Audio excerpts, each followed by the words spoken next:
magandang gabi po sa ating lahat. Hindi ay tayo po ay magpapatuloy sa ating pong ginagawang daily devotion. Bagamat po tayo may pinagdadaanan ngayon, pero tayo po ay patuloy na ating gampanan yung pong ating ginagawa na pagbibalik po ng papuri po sa ating Panginoon. At ang aking pong mabasahin dito po sa Leviticus chapter 16 verse 1 to 5 po. At sinasabi nga po dito sa mga talatang ito, at sinalita ng Panginoon kay Moises pagkamatay ng dalawang anak ni Aaron noong nagsilapit sa harap ng Panginoon at namatay. Salitain mo kay Aaron ng iyong kapatid na huwag pumasok tuwi na sa dakong banal sa loob ng tabing sa harap ng nuklukan ng awa na nasa ibabaw ng kaban upang siya ay huwag mamatay, sapagkat ako'y makikitang nasa ulap sa ibabaw ng luklukan ng awa. Ganito, papasok nga si Aaron sa loob ng dakong banal, may dalang isang guyang turo na handog dahil sa kasalanan at isang tupong lalaki na handog sa susunugin. Siya ay magsusuot ng kasuotang banal na lino at ang salwal ng lino ng kanyang laman at magbibigkis siya ng pamigkis na lino. At ang metra ng lino na ay kaniyang isusuot, ito ang bihisang banal, at paliguan niya ang kaniyang laman sa tubig at pawang isusuot niya. Verse 5 po, last verse. At siya'y kukuha ng kapisanan ng mga anak ni Israel ng dalawang kambing na lalaki na pinakahandog dahil sa kasalanan at isang tupang lalaki na pinakahandog na susunugin. So, purihin po ang Panginoon sa pagkabasa po ng banal na salita. At dito ko po ito ginawa sa hospital habang hinihintay po namin yung pong mga papeles na kailangan po ng ating kapatid si Mylene. Nandun po sila Pastor, yun po sila Sister Ayet, nandun din po si Brother John, saka po si Ivan. Purihin po yung Panginoon sa kanyang kabutihan po na patuloy tayong binibigyan ng kalakasan bagamat tayo may pinagdadaanan ngayon.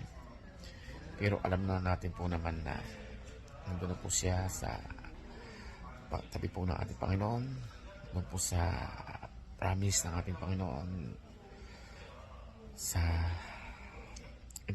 tabi po ng ating Panginoon. Nandun na po siya ngayon. Alam po natin na masaya na siya kasi napapakas po kanina sa mukha niya bago po siya namatay yung pong kanyang kasiyahan. So, purihin po ang Panginoon. God bless po everyone.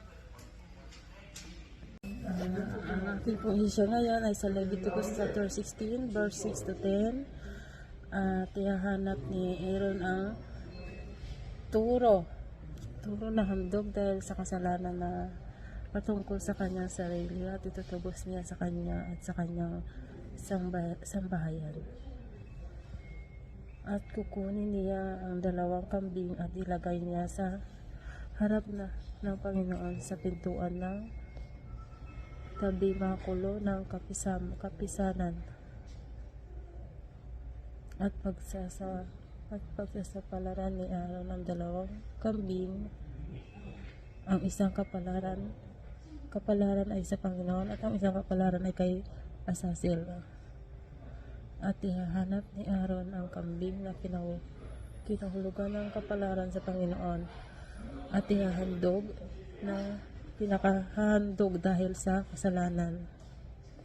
Verse 10, ngunit ang kambing na kinahulugan ng kapalaran kay Azazel ay ilalagay na buhay sa harap ng Panginoon upang itubos sa kanya at payaunin kay Azazel sa ilang. Amen. Gandang gabi po sa ating lahat. Ang ibabahagi ko po ngayon ay nakikita sa Leviticus chapter 16 verses 11 to 15. Ito po ay para kay Sister Adil. Ito po ang nakasulat. Papatayin ni Aaron ang batang turo bilang handog sa paglilinis para sa kanyang sarili at sambahayan niya. Pagkatapos kukuha siya ng lalagyan ng insinso at pupunuin niya ng baga galing sa altar na nasa loob ng tulda. At kukuha rin siya ng dalawang dakot ng mabagong insinso na pinung-pino at dadalhin niya sa loob ng pinakabanal na lugar. Doon sa presensya ng Panginoon, ilagay niya ang insinso sa apoy at ang usok nito ay ipailan lang sa palibot ng takip ng kahon ng kasunduan. Kaya hindi siya mamamatay. Kukuha rin siya ng dugo ng batang toro at tatayo sa harap ng kahon ng kasunduan na nakaharap sa silangan. At sa pamagitan ng mga daliri niya, ibibisik niya ang dugo sa takip ng 7 bisis. Papatayin din niya ang kambing bilang handog sa paglilinis para sa mga tao. Dadalhin din niya ang dugo nito sa pinakabanal na lugar at ibibisik sa takip ng kahon ng kasunduan, katulad ng kanyang ginawa sa dugo ng batang turo. Yun lang po. Maraming salamat. God bless. Na babasahin ko po, Leviticus chapter 16, verse 16 to 20. At itutubos niya sa dakong banal dahil sa magakarumalan ng mag-aanak ni Israel, at dahil sa kanilang magapasalasang sa makatuwid bagay sa lahat nilang kasalanan, at gayon ang ganiyang gagawin sa tabernakulo na kapisanan na nasa kanila, sa gitna ng kanilang magakarumalan. At huwag makakaroon ng sinumang tao sa tabernakulo pakay siya'y papasok upang itubos sa loob ng dakong banal, hanggang sa lumalabas siya, at matubos ang sarili, at ang kaniyang kasambahay, at ang buong kapisanan ng Israel, at lalabas siya sa dambana na nasa harap ng Panginoon, at itutubos sa ito, at kukuha ng dugo ng toro, at ng dugo ng kambing, at ilalagay sa ibabaw ng mag-aanyong sungay ng dambana sa palibot. At makapitong magwiwisik siya ng dugo sa dambana ng kaniyang daliri, at lilinisin at babanalin dahil sa magkalumalan ng mag-aanak ni Israel. At pagkatapos matubos niya ang dakong banal, at ang tabernakulo ng kapisanan, at ang dambana, ay ihahandok ang kambing na buhay. Amen. Magandang gabi po sa ating lahat. Ang ibabahagi ko po ngayon ay makikita sa Leviticus chapter 16 verses 21 to 25. Ito po ang nakasulat. Ipapatong niya ang 2 kamay niya sa ulo ng kambing at ipapahayag ang lahat ng kasalanan at pagsuway ng mga taga-Israel. Sa ganitong paraan, malilipat ang kanilang kasalanan sa ulo ng kambing. Pagkatapos, ibibigay na Aaron ang kambing sa taong namamahalang magpakawala nito roon sa ilang. Kaya dadalhin ng kambing ang lahat ng kasalanan ng mga taga-Israel doon sa ilang.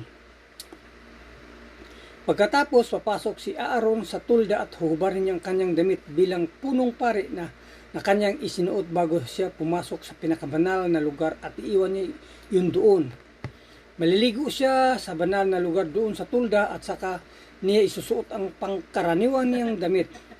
Pagkatapos, lalabas siya at ihandog ang 2 handog na sinusunog para mapatawad ang kanyang mga kasalanan at ang kasalanan ng mga taga-Israel. Susunugin din niya sa altar ang mga taba ng hayop na inaalay bilang handog sa paglilinis. Yun lang po. Maraming salamat. God bless. Ang babasahin ko po ngayon ay Leviticus chapter 20 verses 18 to 21. But the king of Edom said, "Stay out of my land, or I will meet you with an army." The Israelites answered, "We'll stay on the main road. If our livestock drink your water, we will pay for it. Just let us pass through your country. That's all we ask." But the king of Edom replied, "Stay out. You may not pass through our land." With that, he mobilized his army and marched out against them with an imposing force, because Edom refused to allow Israel to pass through their country. Israel was forced to turn around. Magandang pagpapalang gabi po. Ang aming ibabahagi para sa ating daily devotion ay matatagpuan sa Leviticus chapter 16 verses 30 to 34. Ang sinasabi rito, sapagkat sa araw na to gagawin ang pagtubos sa inyo upang linisin kayo, sa lahat ng inyong mga kasalanan ay magiging malinis kayo sa harap ng Panginoon.